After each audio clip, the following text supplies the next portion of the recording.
giving up 17 points just in those 3 matches. So this is one certainly that both teams have circled. Both teams have a couple of guys they expected to be in the lineup or their normal wrestlers that maybe won't be in Indiana and Ohio State in the camouflage gray singlet. Nick Bizakis out there first. The Buckeyes will be in red, and the Hoosiers in green so far today. Off the whistle, both wrestlers into a collar tie. Nick Bizakis has been dominant this year, 8-1. Moran comes in 9-0. He hasn't faced quite the same kind of competition. The only loss for Bizakis this year was against his teammate, Brendan McCrone, early in the year. Dropping down from 133 a year ago, the power difference for Bizakis has really been noteworthy. We've seen a lot from him in terms of duck unders and body locks, using that power advantage over other 125-pound wrestlers. Here so far as the clock now is 45 seconds into this first period. The wrestlers haven't left a 10-foot circle and have barely stood up. Last year in this duel, Jacob Moran did walk away with a win with the upset over McCrone. So it could, he definitely did not come into this match backing down, that's for sure. No, in the Big Ten, if you are willing to back down, this is probably not the place for you. Bizakis with that heavy on the head, able to turn the corner, caught an ankle and turns it into a takedown, and that's the power. Right, when there is a strength advantage, that's one of those positions where you can really do a lot of damage. Into an armbar situation now. Bizakis on top, riding hard up 3-0 with a minute and a half to go here in the first period. Cold day here in Columbus, Ohio. We had just a couple of days ago temperatures in the 60s. But that's how it goes in Ohio. If you don't like the weather, just wait a couple of minutes. It'll change. Had snow and hail early this morning. Nice and warm here in the friendly confines of the Cavelli Center, though. Several thousand Buckeye fans in attendance. Now, it's in a matchup like this, it can be hard to tell how many visiting fans you have because scarlet and gray, cream and crimson. Yes. There's a lot of similarities there. Indiana's just shot down I-70 here, so it's, like you said, it's hard to tell. I guess we'll hear the cheers. Yeah, we'll know. Well, yes. We'll know. Yeah, you won't mistake that much. If Indiana does something that the traveling crowd likes, they'll be quite vocal about it, no doubt. Riding time now at a minute for Bizakis. Clean start off the whistle. Our referees today, Jason Wedgbury is the head official. Matt Sorchiski is the assistant. Going with the blue sleeves. First time I've seen this at a match that I have attended live. His high school, a couple of state championships during his high school days. Grad student. You're talking about a pretty good career so far in Big Ten wrestling. We can see Nick keeping those ankles away, too. It's nice defensive. It's not like this film isn't readily available out there. Exactly right. You know your opponents, know their strengths. That was one of the things that Tom Ryan has talked about in terms of what the Buckeyes do in terms of film work. Not a ton of it. They're looking for tendencies more than, trying to break down positional awareness so much on film work. But certainly when you see that and you know that there is a tendency for a guy to go left or to go right, or he's not comfortable in an underhook, well, then maybe those are the kind of things you can take advantage of. Teams like to break that down. Good pass of the arms and in on the shot from Bizakis. Working toward the finish. Moran trying to roll it through there. Now he's in trouble. He's got that ankle of Bizakis, but now that ankle slips and Bizakis on top for his second takedown of the duel. Ohio State went across the country out to Oregon State for their last duel and did not give up a takedown until the 197-pound match. Yeah, it's unbelievable if you think about just the strength of this team. You talk about winning the matches on your feet. Going to hit Moran for stalling there. Always love when you get hit for stalling and you're giving up points. You're giving up riding time. The interpretation of stalling in college wrestling was adjusted a couple of years ago, essentially with And with riding being a big part of college wrestling and being able to earn a riding time point, there was not much impetus for the top man to do anything other than hold his man down. That's changed a little bit. They want that top man to work toward a turn. And when a bottom man gets hit for stalling, there are usually a couple of things going on with that. There's the escape. Bazakis has built up 2 minutes of riding time, leading 7-2 here. Either somebody is gassed or somebody is just flat dominated. And when that happens, when there's domination and there's a stall call, that kind of makes you feel bad for the guy on bottom. Yeah, no question. Especially when you're wrestling the number 3 wrestler in the country. I don't know how many options you have. Well, Moran's going to have to pick things up here. Minute and 20 seconds left. In on a shot now. Moran's deep. The hip strength of Bazakis, though, you can see he's able to extend that with that downward pressure. And now he's got the arm stretched out, and that's going to be tough, and Moran will not get to the finish. Back to neutral. You don't know how often he's going to be in that positive situation there. You got to take advantage of it when you're there. He generally likes to shuck that, tie over, and then work his way back over the ankles. And as you can see, the defense is just phenomenal for Bazakis. It's not letting him get to it. Well, this is where both guys were at in the first period for about a minute. Collar tie, ear to ear, in the center of the mat, both down on their knees. That's a tough place to score from. And if you are leading, that's a good place to be. If you're trailing, you got to find a way to create an opening. And there's only 30 seconds left in the match, down 5 points. If he could snap and just get inside like he did right there. Yeah. That was an excellent level change from Bazakis. Absolutely. Well, you know, when they're down that low and you work on the head snap and then they pop it back up and he got underneath, you know, that's just about all you can do when both guys are so low in center of gravity. Clock down to 5 seconds left now. It's going to be a major decision with the riding time point, make it 11-2. And a 4-0 lead for the Buckeyes. Bear, that was a very controlled and, even though it's only a major decision, not a tech fall, a dominant major decision victory for Bazakis. For Indiana, one of 2 Fraziers that they have on the roster at 133 pounds. And Ben Davino, ranked number 2, redshirt freshman, 16-0, and all kind of dominant so far this year. And Logan Frazier's a little bit of a defensive wrestler. He's, you know, he's sitting at 5-6. This is definitely a climb up a pretty steep hill for him in this match against Davino. Davino immediately puts him to his back. He got the takedown. Did he get 2? He did get 2 on the near fall as well. So that's a 5-point move from Davino right off the get. And you could see when those guys got to the center and the handshake happened, they were both fired up and ready to go. Frazier, one of 4 wrestlers on this Indiana roster from Crown Point, Indiana. If that sounds familiar to Buckeyes fans, it should. Jesse Mendez, a Crown Point, Indiana native and graduate. Also wrestled at Virginia Tech, did Frazier, transferring to IU. And talking with Angel Escobedo, the coach of these Hoosiers, building that pipeline to the top programs in Indiana is crucial for him and the success of Indiana. It's always easier when you can recruit your own backyard, whether it's from the ability just to hop in the car and drive and go see a tournament or a dual meet, or the money that you can offer somebody. In-state tuition, a lot cheaper than out-of-state tuition. So all those things matter, and they add up. Yeah, no question about it. You got to dominate your backyard. At least not let someone else dominate your backyard. That's for sure. Davino has 10 tech falls this year. When I see that, that usually tells me a guy's a tactician on his feet. Well, and right into another takedown. Just beautifully executed the single leg, found his angle, and gets the finish to go up 8-1. And I think you're right about the tactician portion of that. Obviously, his technique is outstanding. There, a shot from a lot of distance. And if he finishes the takedown here, he has not yet. Get a danger call here?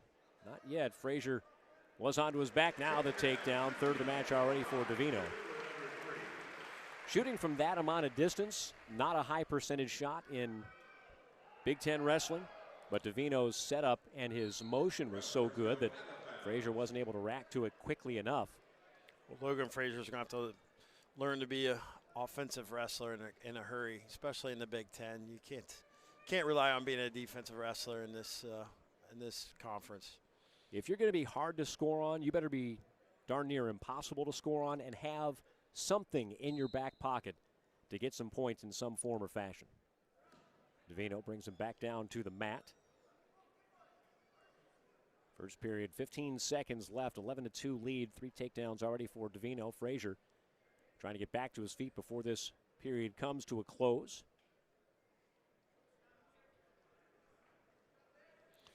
This might be a match where you said don't get tech, don't get pen. You know, a major would be a win for Indiana at this weight class. 3 minutes in, it's an 8-point match with riding time exactly at a minute for Davino. He's going to start on bottom here in the second period, so that riding time will quickly go under a minute. But I don't think that riding time is going to be a factor in this one, at least the way Davino wrestled in that first period. Frazier trying to throw that left leg in. If you're comfortable on top, I mean, guys that are really good on top, that have a few turns in their arsenal, they can close a gap quickly, but it's not going to happen here. Davino able to get some upward pressure and quickly to his feet. I always find it interesting, too, what guys prefer in the offseason, like whether they're Greco or, you know, if they're whatever styles they're wrestling, it's like that. Then see how it translates to, you know, the folk style. A good change of direction that time. Davino started to the right, went to the left, and comes away with his 4th takedown of the match. And now we'll see if he wants to ride or no, he wants just to go to his feet. Try and open things up here with a quickness.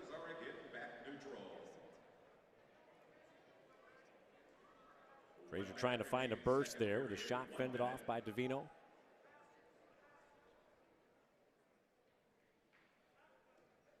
Well, Davino's just a redshirt freshman. Just what a career ahead of this young man.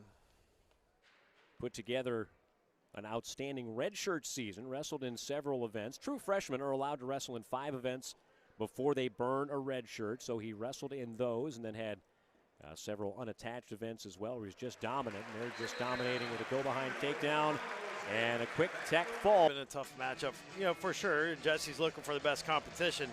But Lucas Peters comes in as a redshirt freshman, 12-7, 22-12 over, you know, his career at Indiana. Jesse Mendez is seeking his 92nd win. And he is also the #2 overall pound-for-pound wrestler in collegiate wrestling right now. And the leadership that Hannah was talking about, what he means to the room, cannot be overstated. We just watched Ben Davino, a redshirt freshman who's been watching Mendez go about his business for the last 2 years. And you can really see the impact that he has on the rest of the guys in the room. Well, for Lucas Peters, he gets to see Henry Porter on a daily basis and work out with a number 24 ranked, you know, 141 pounder. So, you know, that's definitely a good partner. It's just not Jesse Mendez. Mendez looking to finish off a takedown here. He and Peters wrestled last year, not quite a year ago. And Mendez got the tech fall, 19-3 in the second period. This is one of only 2. I said 1 when they made the change. Peters actually has a head-to-head matchup, so there are only 2 matchups today through this whole duel where the wrestlers have faced each other at any point in their collegiate career. Just a freight train takedown there. Wasn't even a double, just a throw-by into a takedown for Mendez. Gets that score in on a shot, backs out of it.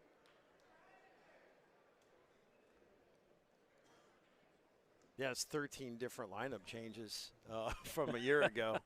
Because even the other matchup that we'll say I don't believe was a dual meet matchup, but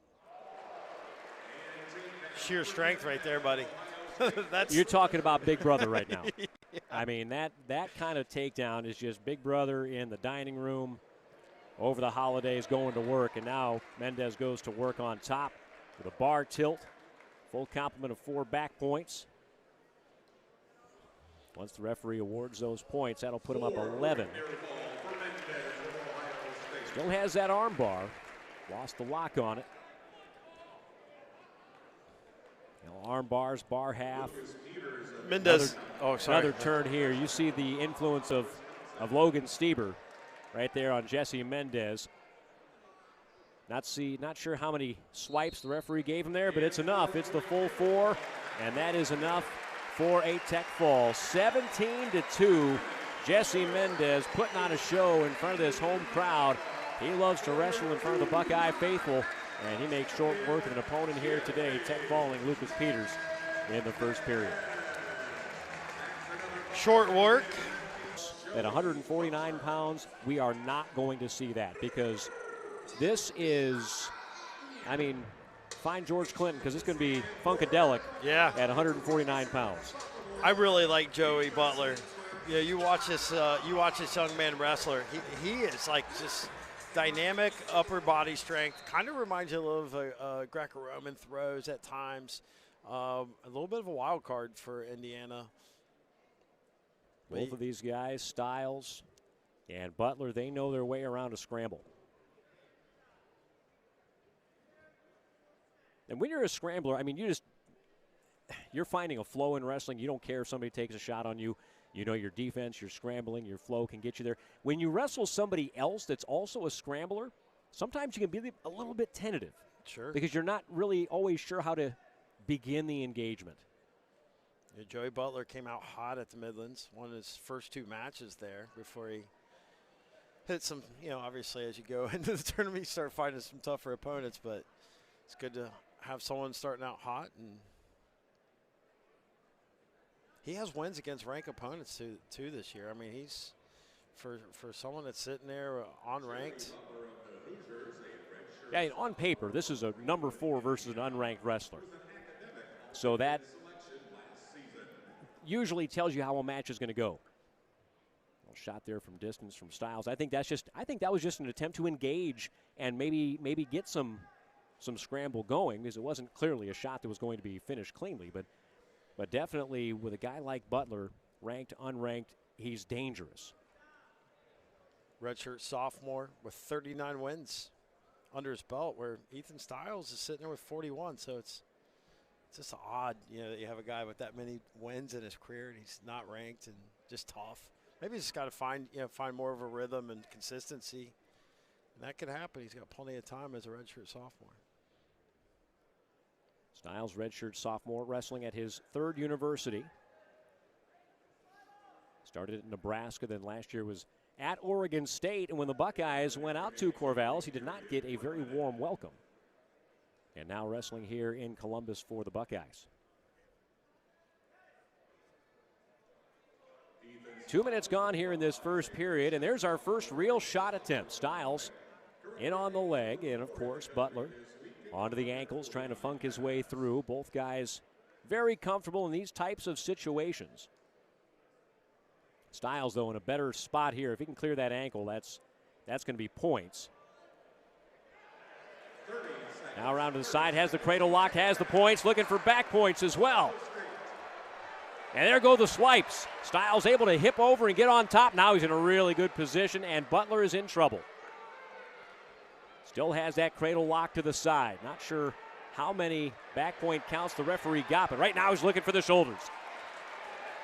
Styles trying to finish this match off in the first period. He's got the fall. That's the risk you take as a scrambler. Sometimes you just get caught, and that's why he's probably unranked. It's like you can win matches you're not supposed to win, but you also lose matches like that you could maybe have been. Wrestled this year, 12-1 record. He scores points in bunches. He's fun to watch, and for Bryce Lowry, a sophomore, he's going to have to find a way to slow that down and get to his own offense to try and get his 7th win of the year for the Indianapolis native.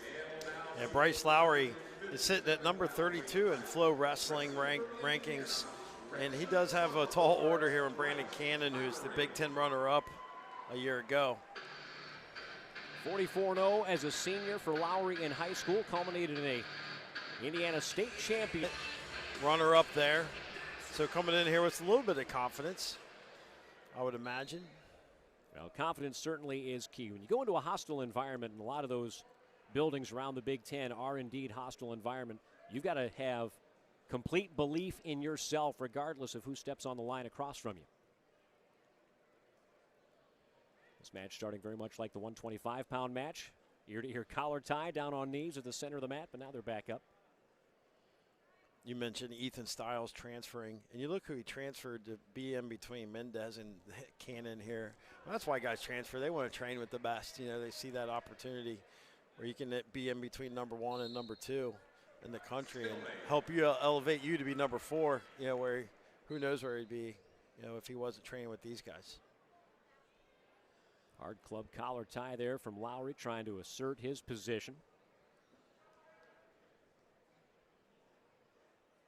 Now for IU, obviously the first 4 matches have not gone the way that they have hoped, but as we talked about in the open, figuring out what is success. Are you winning some of the little battles? Are you putting yourself in position? Are you not following the game plan?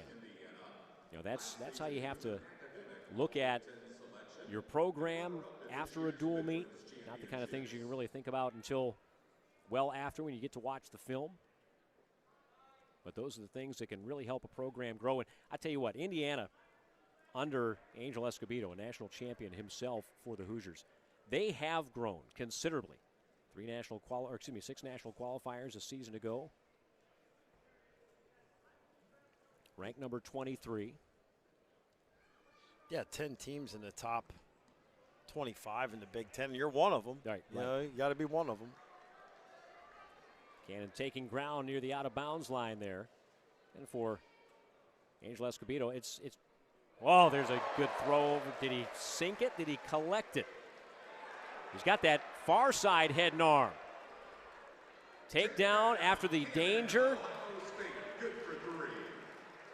We're not seeing back point counts here. Not at the 40. It's so hard from that angle to keep a guy when you're on the.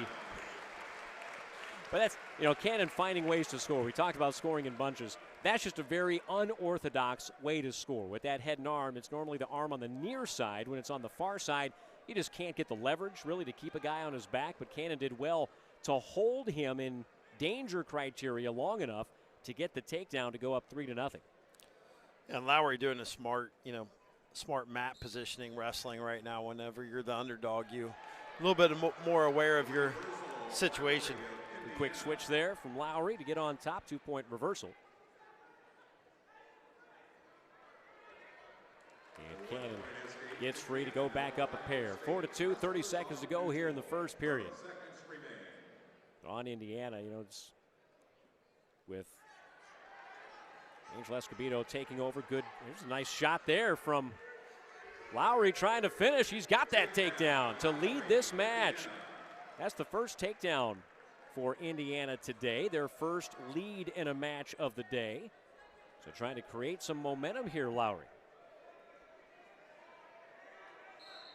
Yeah, now we're into a stalemate situation there. Referee had a pretty quick whistle on that to make sure that no time was wasted. But Escobedo in his 8th season coaching at Indiana. Each of the last 2 years, 6 national qualifiers. DJ Washington, an All-American. Washington, one of several veterans lost to the lineup to graduation and moving on from a year ago. And for Indiana, it's kind of a weird thing. They lost a lot of their starters from a season ago. Barry, you talked about the number of different starters for both teams in the lineup. But they're not what you would call necessarily a young team. Not many freshmen or redshirt freshmen in the lineup. So there have been guys in a room that have been learning under Escobedo, I guess you'd call it the Indiana way, how they want to compete, what they want to do. Well, you know, Ryan, one of the things you could do in wrestling is you have all those open, you know, unattached opportunities. So, you know, if you don't have maybe necessarily some of the resources that Ohio State has, you got to use those other resources. Great hips there from Cannon with a roll through. When he's on bottom, I mean, there are a few guys. You know, Brendan McCrone not in the lineup today, but he's another one of those for Ohio State where you're very, very dangerous on bottom, and Brandon Cannon is that way as well. You're looking at this match right now. I mean, they have a recent common opponent in Jones from Little Rock, and you know, The Lowry lost 1-2. Meanwhile, Cannon tech fall, was a tech fall over Jones. So for this right now to be at this tight of a match, I mean, it's always tough to do the comparisons. The transitive property doesn't always work. Yeah, but that's what we have to do. That's right. It gives us something to talk about. Tied 6 apiece here. Lowry definitely, you talked about it right from the get-go. Showing confidence, coming back from that performance at the Midlands. And those brackets at the Midlands, as we discussed. That big was takedown. Yeah. A fantastic level change. Kind of kept that far arm and turned it into a takedown. Lowry was able to bail out before it became back points, but boy, Cannon is just so dangerous from everywhere. As I was saying, those brackets at the Midlands can be a little deceiving, and by weight, you look through there, but it doesn't matter. If you're going there and you won some big matches and you end up in the finals in that kind of environment. And absolutely right. It's helpful. Cannon's got a leg in on top there, just building a little bit of riding time as the period comes to a close. Just didn't want to have any more points scored there at the end of the second period. 9-6 lead for Cannon. Lowry has certainly been game in this match, and he'll start on bottom. 157, our last match before the halftime break here at the Covelli Center. The strength and conditioning of the Buckeyes has just been so superior, from what we've watched here out of this Buckeye team. They're just so strong. Even when you think they're in a bad situation, they're really not. Cannon trying to ride hard on top here. Lowry, he started off so well in that first period into the second period. He'll get free to get back to within 2. And doesn't look like there's any starch taken out of him so far. He knows he's one takedown away from, again, having the lead in this match. Riding time at this point is not a factor. And the way that Lowry has wrestled here, certainly for those Indiana wrestlers, there's a stall warning. Cannon trying to finish his takedown near the out-of-bounds line. He will get it. We'll see what effect, if any, that has on Lowry and his demeanor. It's now a 12-7 lead for Cannon, but putting forth this kind of effort has to be a lift to the bench for the guys that are still yet coming up after what had been a dominant run of 4 matches for Ohio State. Well, yeah, on paper, this match should definitely not be this close. And this is one of those matches that, Indiana has to be excited about. You're within striking distance. 1 takedown, a couple back points.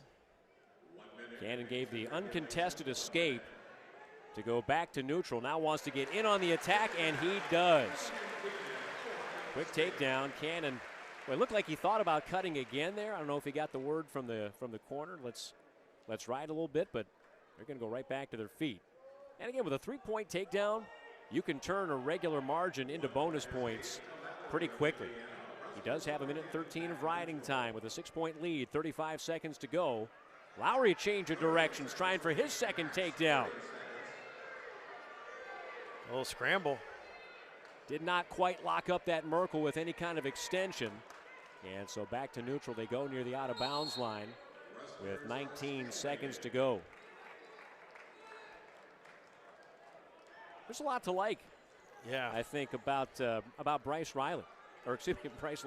Yeah, Bryce Lowry's streaky. I mean, he started off with 3 wins, then 3 straight losses, then 3 straight wins. And his last loss in that finals was the number 33, Dylan Evans of Pitt. And that was only a 4-2 decision. So he's on a trend right now. Cannon's going to finish off this match with a takedown to get back into bonus point territory. 19-9, the final score, a major decision, 24-0, Buckeyes on top. And Bear, what happened here in the first half was domination by Ohio State. You have to tip your cap to Bryce Lowry and the way he came out and wrestled that match against the number 2 ranked wrestler in the nation, but just too much Ohio State here in the first 5. Yeah, but Coach Ryan has to be happy with the way that match finished. Maybe not the way the entire match went, but he did get those bonus points at the end where they just, buckled. About the number 2 team in the country. There are still 3 weight classes where there are some questions about who is going to be the guy when it comes time for the Big Ten tournament. It seems like Nick Buzakis, as we talked about early, has been getting most of the action here lately at 125 pounds. Here at 165, Patty Gallagher has been the man for most of the season, but Ethan Burden is applying some pressure, and the coaches are getting a look at him today against some pretty high-level competition. Yeah, no question. This got a finger in the eye there. Yeah, this is one of those situations where, you know, iron sharpens iron. You know, they get to wrestle each other every day in practice, and people don't, you know, they don't understand that. They just don't understand wrestling. You know, you have, not only are you sandwiched in between great wrestlers, but you also have a couple at your own weight class. Absolutely. Trying to steal your job. And nobody wants to not be the starter, right? This is not a sport where being number 2 is on anybody's list of things to do. You talk about recruiting your state like Indiana's trying to do. You know, you have Ethan Burden from Dublin, and you got Patty from St. Ed's, and certainly done a great job of getting the best out of the state here. Burden shooting him off the mat, and Lillard will be hit with a stall warning. Burden, because he has not been the starter for the Buckeyes, is unranked. You can look around at different places. WrestleStat, a website that puts together a lot of statistical information, likes him as a low to mid-20s ranking were he a starter. Well, he's won 9 out of his last 11 matches. I mean, he's a little bit on a roll right now, finding his way into this lineup. Well, and you talked about Lowry coming into that match at 157 pounds. His run through the Midlands certainly boosted his confidence. That could be the same for Burden coming off a championship. Tyler Lillard, just Little Rock, number 6, Matty Bianchi, lost 5-2. Well, Merkel position there for Burden, but he wasn't able to get that leg in and get Lillard extended out. He still has that Merkel lock around the head, but that's not going to do him any good. In fact, Lillard is going to earn the stalemate there. Burden looked like he wanted to roll that through. That definitely would have been points. If you can roll that through, you're probably going to get some back swipes as well, but it didn't work out for him. Actually, Ethan Burden had to lost to Bianchi himself in that dual meet, 3-10. So these guys, common opponent, recent common opponent. I guess they're in the same neighborhood.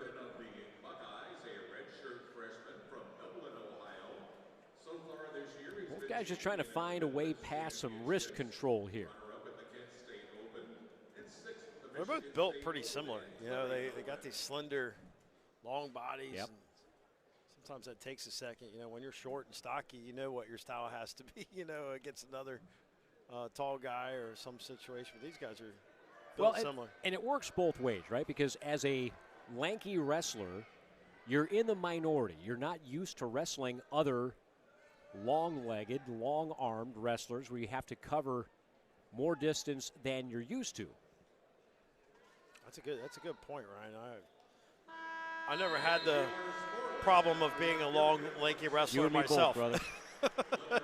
I always had the problem of wrestling against those guys. Right. It does create an issue, and like you said, yeah, you're usually the one that they have to solve. Yeah, you don't see too many tall, lanky wrestlers against each other, and especially, you know, sitting at 165.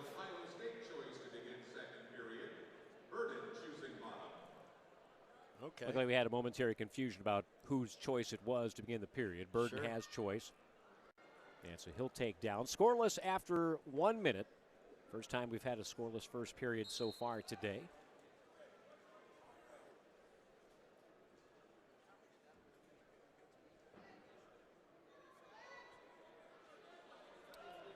Lillard walked away with a W in this meet last year in a major over Brock Herman. One of the few guys to score some of those 12 points. That's right. 1-0 Burden after that escape to start the second period. Really nothing approaching so far a committed shot. There was a half shot by Lillard, and Burden trying lots of ways to change directions and get behind. And that's going to be enough. That's, I tell you what, really smart wrestling there from Burden. Understanding the situation, knowing where he was on the mat, knowing that there was already a stall warning against Lillard, and just kept that pressure forward and changing directions, forcing Lillard back and back and back, and it earns him a stall point, 2-0. You talk about IQ wrestling. You know, that's something that Coach Ryan, you're not number 2 in the country without IQ wrestling. You know, you have to teach your guys, you know, when to push that gas button, know where you're at on the mat. Yeah, that's one of the areas of wrestling is match and mat awareness that can be a separator when you're talking about pretty even talent.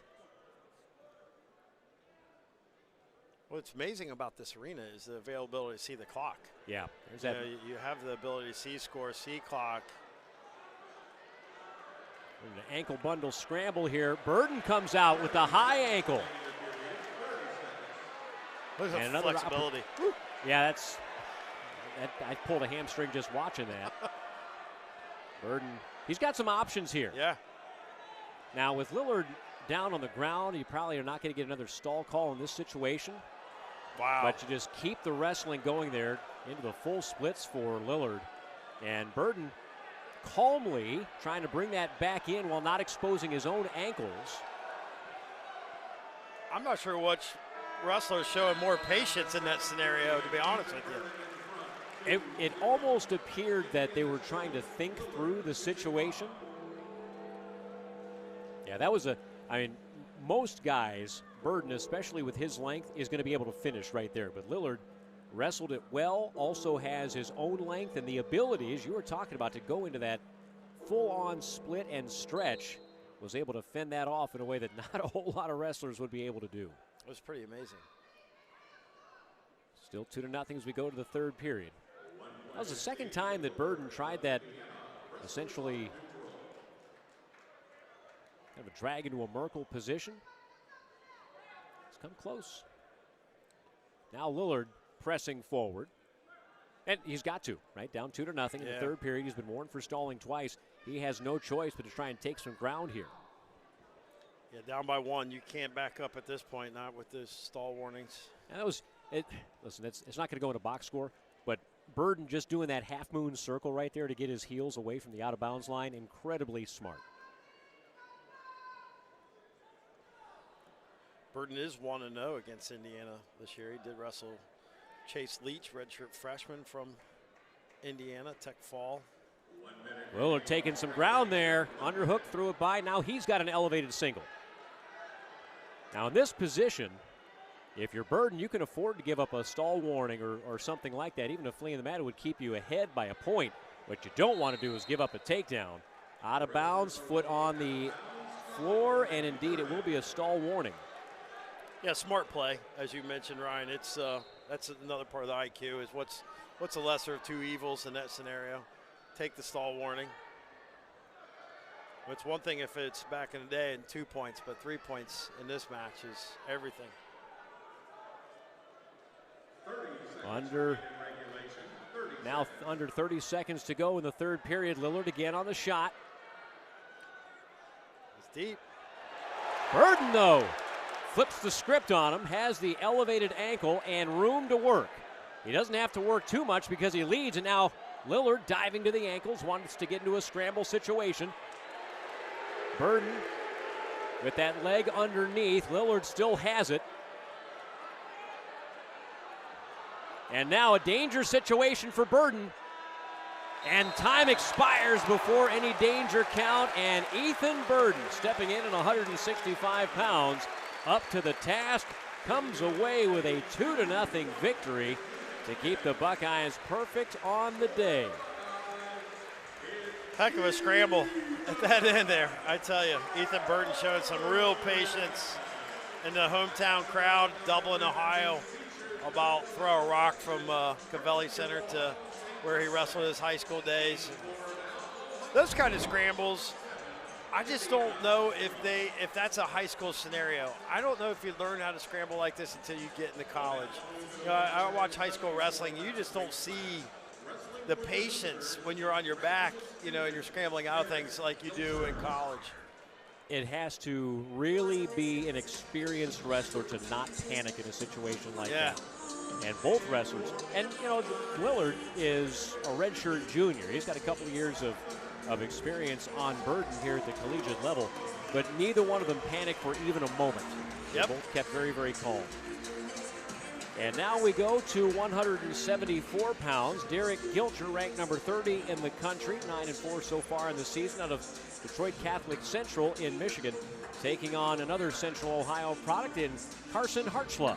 Hartzla from Olentangy Liberty High School. Powell native. He is 10-1 on the year. 76 victories in his Ohio State career. Derek coming off of 4th place finish at the Midlands. He's got 70 wins under his belt. This is an area that Indiana feels like they've got a scrap at this weight class. You know, they've got an opportunity. Hartzla able to get an angle and run that corner, turn it into a takedown here in the early going. 30 seconds in, up 3-1 after the escape. Well, when I say scrap, when you got the number 4 against number 30, you're saying, hey, you know. And there's definitely a gulf there, but Gilcher is a game opponent for Carson Hartzla, no doubt about that. Hartzla in his 7th year wrestling for the Buckeyes. He has endured all kinds of injuries. In fact, the last couple of years, you'd see him out there with one of those gigantic leg braces. Wrestling now just with a knee pad on that right knee. Again, in on a shot. Boy, that's just finding that angle and that leverage. That switch of the hips there, opening up the hips to try and turn the corner. Didn't result in immediate points, but keeps him in on the attack here. Hartzla, not known as an offensive powerhouse with a lot of varied attacks. He does have some good offense, but oftentimes he is just so positionally sound, incredibly tough to score on, that there's oftentimes a lot of low-scoring, controlled matches, but right now he's up 6-1. And we talked about in the last match you had at 165 pounds, a couple of guys long and lean. Hartzla obviously built very powerfully, more stocky, and the same can be said for Gilcher. Yeah, Carson was 4th in the Big Ten last year, trying to make an impact this year. He certainly has done a great job winning his last 6 matches. It's only one L to Patrick Kennedy from Iowa. Well, Hartzla's back here to finish on the podium. All-American in 2022 with a 7th place finish. Fell short a year ago. He's in on a shot now with that, his nose right in the sternum, but not able to hang on to those legs. Well, Patrick Kennedy also, you know, number 2. So he's got a three-point loss to Patrick Kennedy. That's all he's got on the L sheet. Good level change in on a shot with a high C. Hartzla trying to find the right angle to get his 3rd takedown of the match, and he's going to get it. 9-2 after the takedown here at 174 pounds. Hartzla's dad, Moran Hartzlava, tremendous wrestler in his own right. Always here at the Cavelli Center and has trained a lot of the top wrestlers in Central Ohio for many, many years.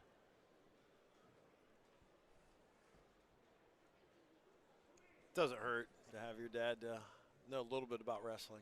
More than a little, no doubt about that. First period comes to a close, 9-3. Carson Hartzla on top.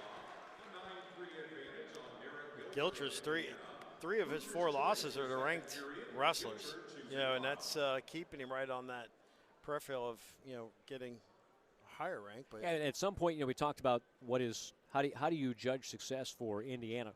You have to start winning some of those matches. Yes. Right? You're close. You're in the neighborhood. You have to get over that next hump and turn those close losses into close wins, and then maybe open up that margin of victory against those top-ranked wrestlers. We certainly get a lot of opportunity in this conference. You bet. No doubt about it for Indiana. Both of these teams will wrestle Penn State at some point this season. In the Big Ten, obviously, there are not enough dual meets for every team to wrestle everybody else. IU takes on Penn State on the 23rd of January. Ohio State on February 13th. Right here. Yeah, that one's circled. Or excuse me, they'll be in Happy Valley, yeah. rather. Yeah, a lot of people have that one circled. They've got back-to-back duels, the Buckeyes, against Iowa and Penn State. But even before that, I mean, you're talking about you just do not have any cupcakes. There are no easy dual meets when you're running through the Big Ten. The schedule for Indiana after Ohio State, they've got Maryland, then at Penn State, then Michigan State. 2 duels at Illinois and in Wisconsin, at home against Nebraska and Purdue. A lot of filling out right here to start off.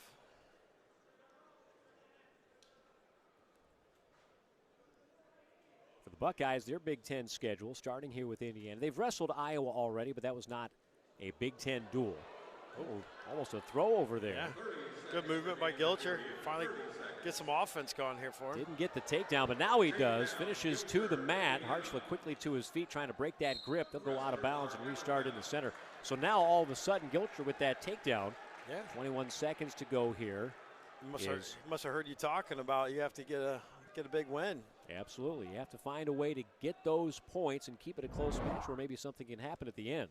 Well, he's got 21 seconds here to ride this out. And that was a good elevation near the out-of-bounds line. You don't want to settle for a stall warning there if Hartzler goes out of bounds. You want to stop that momentum, drop the hips, get a lift, and bring your man back to the mat. And that's exactly what he did. Hartzler, the quick escape, goes back up 3 points, 10-7. It took him 3 seconds to get that point. And for the Buckeyes, yes, they're ranked number 2, but it is a gauntlet through the Big Ten schedule. They've got another one against Minnesota and Nebraska. They've got Wisconsin, Michigan, Iowa at home. They finish up with Penn State, and then 2 days later at Maryland before the Big Ten championships on March the 7th and the 8th. It'll be interesting to watch how they prepare for Minnesota and Nebraska, and certainly Iowa. They have to prepare differently, but with 29-6 over Minnesota already and 33-3 over Nebraska, it's like and the depth at their lineup, they have the ability just to get some guys some great experience, and having that experience of already wrestling those teams this year gives you some flexibility. You know, that list, only Maryland is not ranked in the top 25. Indiana 23, Wisconsin 25. Everybody else is top 13 or higher. So you are going to be tested each and every week.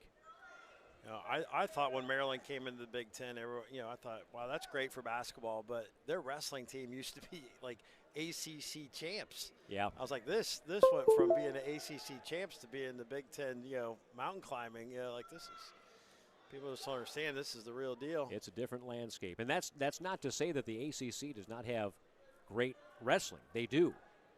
And we saw NC State, Virginia Tech. There are some really quality programs all around the nation. Hartzler with the escape here. And the third period to go up 11-7. Gilcher actually has the ride time advantage here at 18 seconds, not a factor. Well, he's going to have to make some things happen under a minute. Well, the way scoring goes, takedown with some near fall, all of a sudden you're on top. He's down 4 points right now. And there will be no riding time in this match. Both over 7, or both in the 70 range of all-time wins. They've been in these situations. Hartzler, as talked about back in the first period, he is so tough to score on. And so in a situation like this, leading by 3, under 30 seconds to go, you are really, as the opponent, going to have to press and maybe take some chances in non-ideal spots and situations.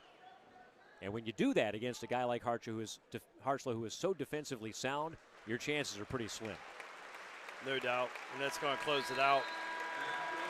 11-7 the final. Buckeyes go up 30-0 here in this duel against the Indiana Hoosiers.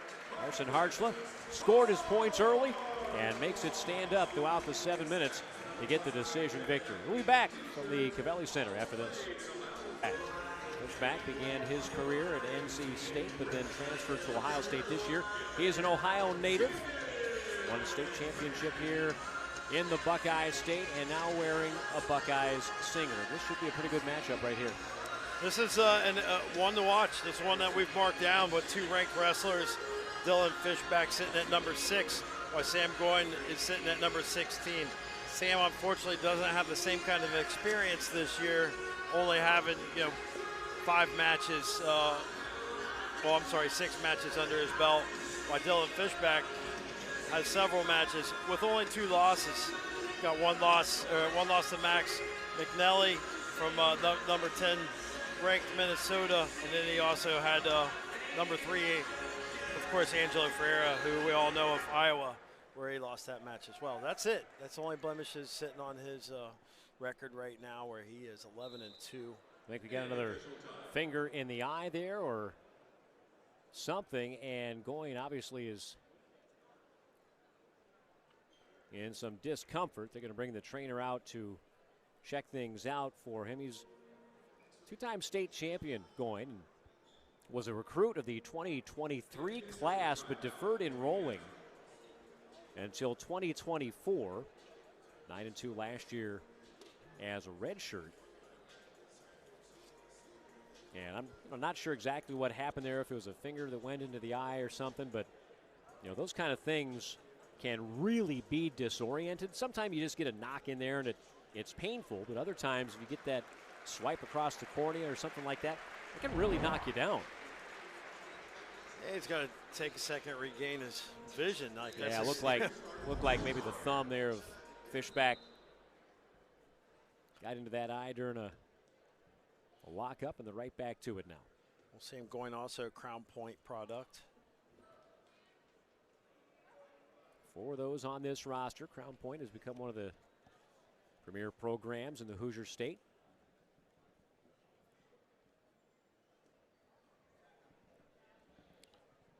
For Fishback, ranked number 6, 11-2 so far from Aurora. Showing a pure strength right there. Absolutely. Talked about the strength and conditioning program here at Ohio State. It's about as elite as it gets across all sports. Fishback twice a runner-up in the ACC tournament. He's got a twin sister who's a volleyball player in college here in Ohio. It's an athletic family. Continuing to ride hard here and building up some riding time near the out-of-bounds line, keeping that right foot inside the cylinder to make sure that clock keeps ticking, and now they're out of bounds. Dylan's probably overcome the biggest task that he had, and that was being born with the last name Fishback. That's probably not the best wrestling last name. There's a lot working against you there. I don't think there's any doubt about that, but he has certainly turned that on its head, no doubt about it. It's like an oxymoron almost for him. Yeah, maybe he took it personal. Still on top here. Just over a minute and a half to go in the first period. Going to his feet, trying to keep those feet and break the lock. And finally does, gets the escape. 3-1 the score.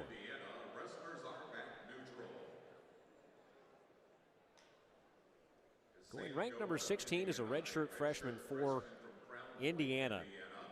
Seems to indicate that there's a bright future.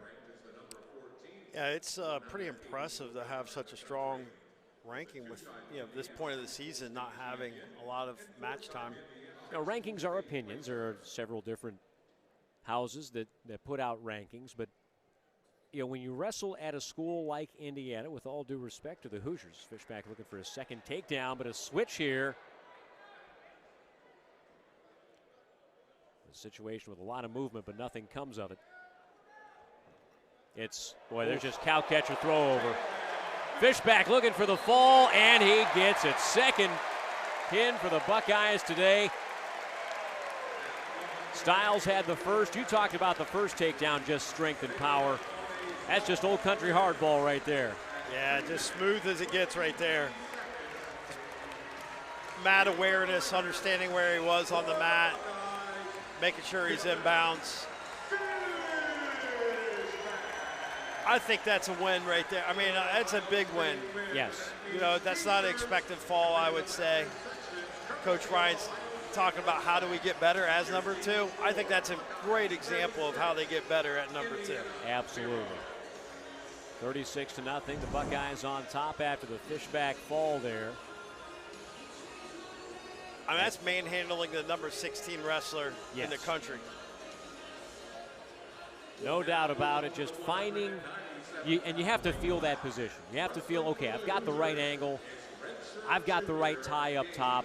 Now if I can apply that torque, that twist, that tension, that pressure, I can turn it into something big, and it's exactly what he did. And keep him in bounds. Right. Yeah, you can't get wild with that. If there's too much movement, that goes off the mat. All that could be for naught. Now we go to 197 pounds. Luke Geog, ranked number 13. Gabe Sollers, ranked number 14. Geog, redshirt sophomore. Sollers, redshirt junior. Similar records. Over the season, 9-3 for Geog, 8-3 for Sollers. Both come out of high school as two-time state champions. Sollers from Mater Dei in Evansville, Indiana. Geog from Upper Arlington, but wrestled at Lakewood St. Ed's.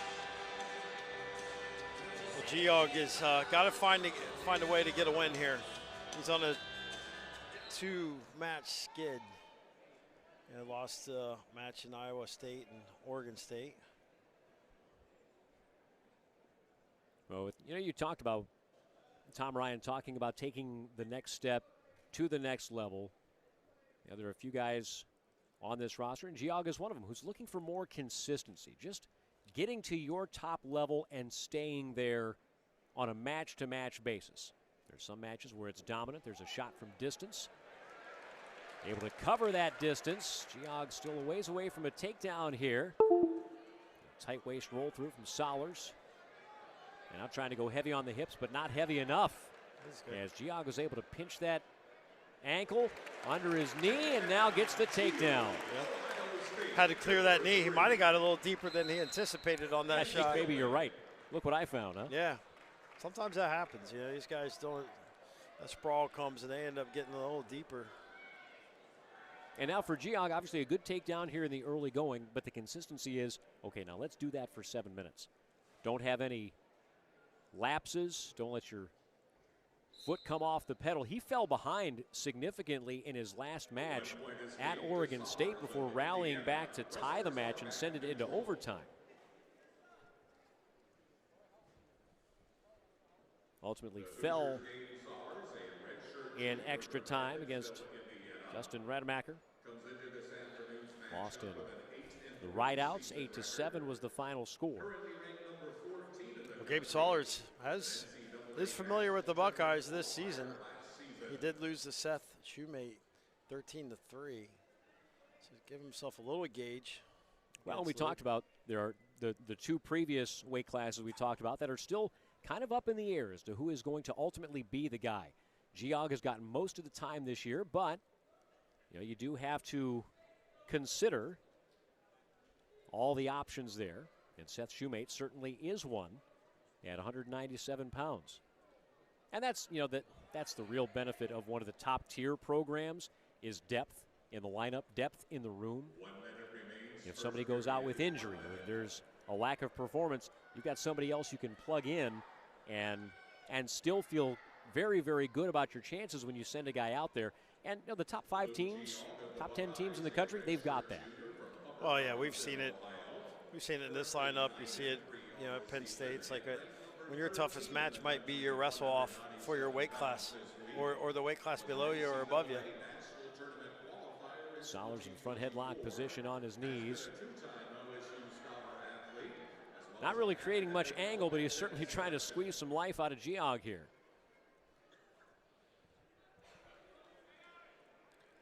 3-1 match. Only, not really any riding time to speak of. 15 seconds. I'd say Sam's got to feel pretty good. Oh, sorry, I'm 1 match behind here. Gabe Sollers here. There's the end of the first period. And indeed, so for that first period, the first 3 minutes, Geog made good use of one good shot. And outside of that, there was a lot of feeling out going on. So Sollers will take bottom to begin the second period. Try to get a quick escape and make this a one-point match. One of the things to keep an eye on as well that we didn't see a ton of in the first period, but a little bit, Sollers taking ground, having Geog backing up a little bit in that last minute of the first period. Sollers is an NCAA qualifier. We're talking about a guy, you know, it's ranked 14, but certainly has a ton of experience. I mean, he's 71 wins, looking for 72 here today. Shot by Geog again, and again in deep. And there's the takedown call. Able to corral both legs there, high on the left side, low on the right. Once he controlled them both, got the takedown.